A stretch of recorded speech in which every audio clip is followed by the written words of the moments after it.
Have you ever noticed something strange? You walk into a grocery store. You see beautiful red tomatoes stacked perfectly on display.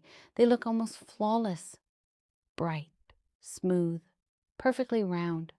You bring them home, slice one open, take a bite, and suddenly you think, why does this taste like nothing? For millions of Americans, this is an imagination. People have been asking the same question for decades. Older generations often say, tomatoes used to taste better. The tomatoes my grandfather grew were incredible. Nothing today compares to what we had in the backyard. But is that really true? Did tomatoes actually taste better 50 years ago? Or are our memories playing tricks on us? The answer leads us into a fascinating story involving science, farming, supermarkets, genetics, family gardens, and one of the biggest changes in American food history. Tonight we're uncovering the mystery. What happened to the flavor of America's tomatoes? Ask almost any American over 60 years old about tomatoes. Many will smile. And then they'll tell you a story. Maybe it was a grandfather's garden. Maybe it was a small family farm. Maybe it was a summer afternoon in July. They remember walking outside, picking a tomato, warm from the sun, wiping it on their shirt, and taking a bite. The juice running down their hands, the smell, the sweetness, the balance between sugar and acidity. It felt alive. Many people say modern tomatoes simply don't create the same experience, but why? How tomatoes became America's favorite garden crop. How nearly every backyard garden contained tomatoes. Why children were taught to grow them. Stories of family gardens during the 1950s, 60s, and 70s.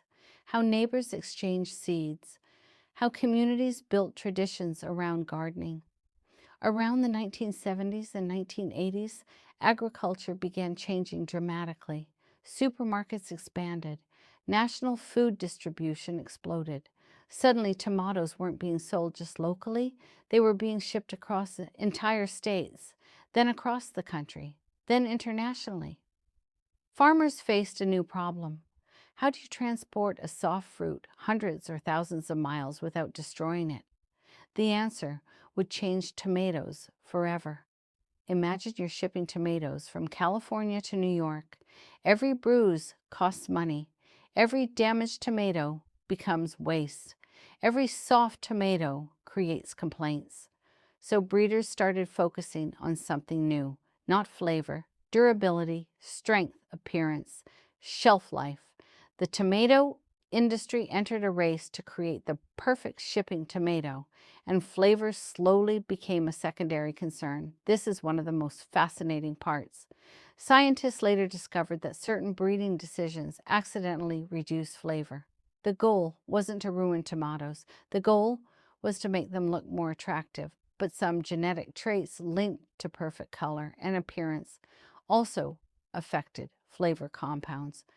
In simple terms, tomatoes became prettier, but less tasty, and almost nobody realized it was happening. Here's something many people don't know. Most commercial tomatoes are not allowed to fully ripen on the vine. Instead, they're harvested while still firm, sometimes green. Why? Because ripe tomatoes are delicate. A fully ripe tomato doesn't enjoy being loaded onto trucks or transported for days or stored in warehouses, so growers pick them early. Later, they are exposed to ethylene gas. This turns them red.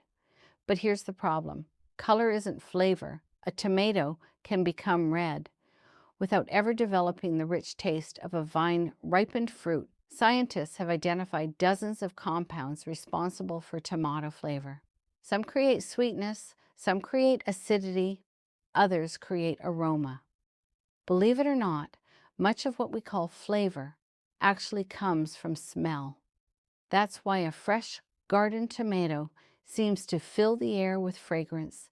Many modern commercial tomatoes contain lower levels of some key aromatic compounds, which means the brain receives a weaker flavor experience.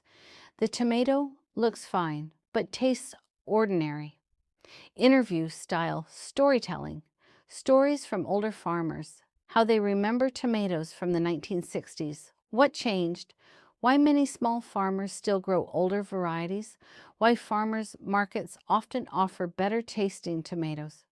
Enter heirloom tomatoes, Brandywine, Cherokee Purple, Mortgage Lifter, Green Zebra. These varieties survived because gardeners kept saving seeds. They weren't selected for supermarket shelves. They were selected for flavor. Today, many gardeners consider them the closest thing to the tomatoes of the past.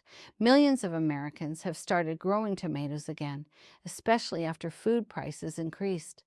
Many first-time gardeners are shocked. Their first homegrown tomato tastes completely different. They suddenly understand what older generations were talking about. Now comes the surprising question. Maybe tomatoes aren't the only thing that changed.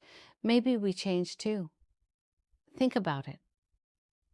When you were young, summer felt longer. Food was tied to family. Gardens were part of everyday life. Grandparents were still alive. Life moved slower. Perhaps part of the flavor we remember comes from memory itself. The tomato reminds us of an entire world that no longer exists. The answer is yes. More seed companies preserve old varieties. More farmers grow heirloom tomatoes. More Americans plant backyard gardens. And every summer, millions of people rediscover what a tomato is supposed to taste like. So, did tomatoes taste better 50 years ago? For many Americans, the answer is yes. But the good news is that the flavor wasn't lost forever. It's still growing in backyard gardens, still thriving in heirloom seeds, still waiting at local farmers markets. The next truly great tomato might not come from a supermarket. It might come from a small garden just outside your back door. And maybe that's exactly where it belongs. Tell us in the comments. Do you remember the best tomato you've ever eaten? Where was it grown?